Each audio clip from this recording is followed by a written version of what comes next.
So how's your sleep been? Are you waking up ready to take on the day? Or do you drag out of bed feeling like you just got hit by a truck? I've lived in both of those places, and I have to say, the first option is way better. Stick around to the end of this video and I'll give you something that will be super helpful if never sleeping has been your struggle. Now, for the last month, I've been intentionally practicing a variety of things to sleep better after my surgery. What I realized in doing this challenge is that it's been a lot longer than just a few weeks that I have not been sleeping. It didn't occur to me that so many things that I know help get better sleep were not part of my sleep routine. Why do we do that? You know something, and then you don't do it. Since I've always been self-employed, I can manipulate my sleep schedule to suit what I need. If I don't sleep well, it's no problem to sneak a nap in the afternoon. I also have this tendency to be driven, especially when I love doing something. And so staying up late and then suffering the next day were not unfamiliar to me. I know that isn't the best way to go, but it happens. So I'm not going to say I'll never do that again, but at least I'm going to be aware of it. Now, I've been very grateful to have had the chance to focus on better sleep habits because I know having a routine is better than just winging it, and there are lots of natural things to help you fall asleep. My daily tracking was interesting. What was great was paying attention to how I felt in the morning. I especially loved noting the feeling with my sleep number bed when it said I had an 88 or higher percentage. That was fun. It usually happened after I had paid attention to what I've learned about how to get sleep naturally. And I have to say, the nights that I took an Epsom salt bath with essential oils that were calming were my very best nights. I knew heading into bed it was going to be good because my whole body was relaxed. It was really awesome. I learned, though, that I don't have to make this hard or perfect. It's a gift I'm giving to myself, not a job. So I'm keeping the parts of my nightly routine that I loved as something I strive to do every single night. So just to recap, here's what worked for me really, really well. A set bedtime. I know how to use essential oils to sleep, so I'm setting my diffuser up with Shinrin-yoku or Serenity blend about 30 minutes before bed. I'll take 2 Serenity capsules or 1 Serenity and 1 Copaiba capsule because natural sleep remedies just work. I'll be using the Serenity sleep stick on the bottoms of my feet, on my wrists, and breathing it in. I'll be relaxing in bed and doing some deep breathing, very simply. And then I'll be taking a bath when my body tells me I need it.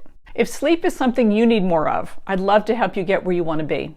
There's a link in the description, and I have some great resources so that you can get these things in your home. Now, there's a definite connection between sleep and stress. It's really hard to get to sleep at night when your body is overloaded from all the stress and overwhelm that are put on it. There are definitely essential oils and supplements that can help with stress, and there's lots of science behind aromatherapy and calming the brain down.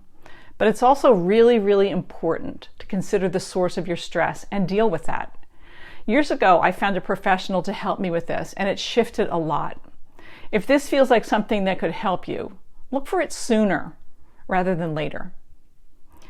Now that the 30 days have wrapped up, how do I continue to make sleep a priority and improve what I've done so far? Habits can be tricky because it's so easy to fall away from them.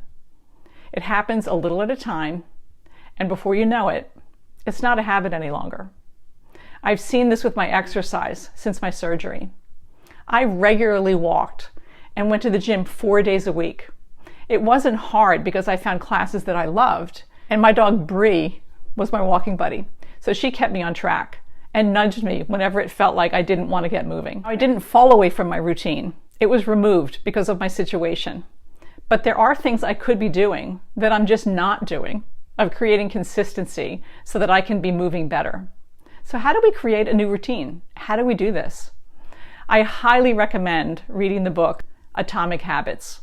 James Clear emphasizes that the power of small changes in habits can achieve remarkable results. Things like focusing on tiny habits for gradual improvement, adding one small change into your sleep hygiene routine, like turning off the TV and setting up a specific bedtime. Make habits obviously attractive and easily satisfying. For me, taking an Epsom salt bath had the immediate effect of feeling relaxed, and it makes me more likely to do it. My best sleep happened then, and I'll remember that. Use habit stacking to integrate new habits. So keeping my natural sleep supplements where I brush my teeth makes it really easy for me to remember to take them. Small changes over time compound for significant personal growth. I'm counting on this being true as I continue to see my sleep numbers better than last month. Keeping my nightly routine simple will be key for me to remember to do it. Let me take a minute to talk about why this is even important. Your body has an internal monitor that's brilliant, but it needs consistency to work optimally. Circadian rhythm is your daily internal clock, or your sleep-wake cycles. It operates in the background and plays a huge part in your life, and it also greatly affects your energy levels. When you're on a steady and consistent pattern, waking up at the same time every day and going to sleep at the same time every night, you'll flow naturally with your internal clock. This will help you feel alert and energized at the same time every day. You'll also notice your energy and focus drop at the same time every night.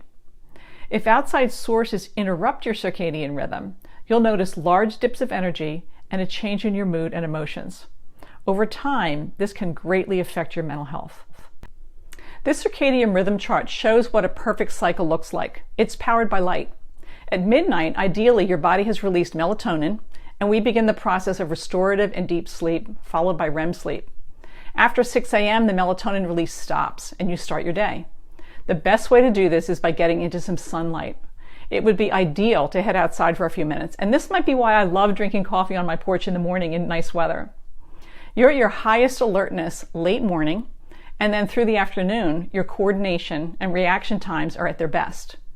By 5 p.m. or so, we should start limiting caffeine, and after 6 p.m., begin the wind down for our day.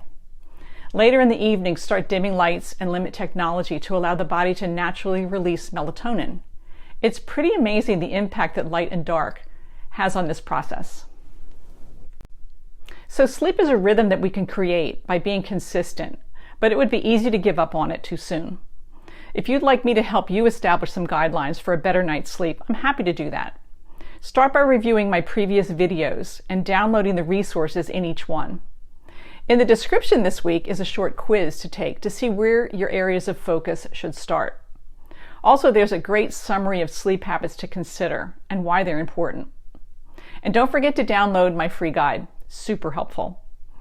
So make some notes about what habits you could consider adjusting to help you get a great night's sleep. It's a cornerstone to your overall well-being. It's so worth it, and your body will thank you. If it would be helpful to have a brief conversation with me, my scheduling calendar is in the description. You can set up a 20-minute call, and we can get some plans in place. Now, next week, I'll be sharing testimonials from others who've been doing the Better Sleep Challenge with me. I've heard so many good stories about improvements people are having and noticing the changes and challenges that they've been able to overcome. So be sure to like and subscribe so that you don't miss that or any other videos that I post weekly about living well longer. Thanks for joining in, and I wish you the best night's sleep ever. Thanks.